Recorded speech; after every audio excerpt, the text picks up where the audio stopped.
माँ उसकी किताब लेती है और फाड़ देती है। कहती मम्मी जी मेरा पेपर था, आपने मेरी बुक ही फाड़ दी। Mummy ji please. चल उठ, कल मुँही।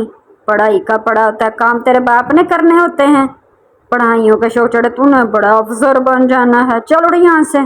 वो बेचारी राधिया उठती है, चुप करके उठ के सफाई करनी शुरू कर देती है। फिर उनको खाना बना के देती है। ये दोनों माँ बेटी मज़े से बैठती हैं। राधिया इसकी सुतेली बेटी थी, वो इसके साथ कभी भी अच्छा सलूक नहीं करती थी। ये मज़े से टीवी देखती और एंजॉय करती, खाना पीना खाती एसी में बैठ के। और वो बेचारी गर्मी में भी जो हंडिया पका रही होती किचन में, और पसीने में शराबूर होती। बड़ी तकलीफ में थी राधिया, पर क्या करती, अब माँ का घर था। ये मैं आपके लिए लेकर आई हूँ सालन और रोटी बना के। चल चल, सालन और रोटी बना के लेकर, बड़ा एहसान करती है हमारे ऊपर तो।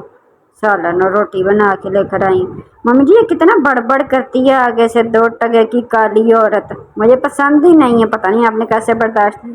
देखो तुम तो ऐसी बात ना करो, तुम हर वक्त मेरे काले रंग का मजाक ही उड़ाती रहती है। चल भाग यहाँ से।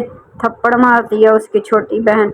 वो रोना शुरू कर देती, इतने तुमने मुझे थप्पड़ मारा, इतनी बड़ी मैं तुम्हारी बहन हूँ। वो क्या शोर शराबा किया तुम लोगों ने सुबह सुबह, क्या मसला है? बाबा जान देखे छोटी बहन हो, किसने मुझे थप्पड़ मार दिया है, देखे मेरी कितनी चिक्स रेड हो गई है।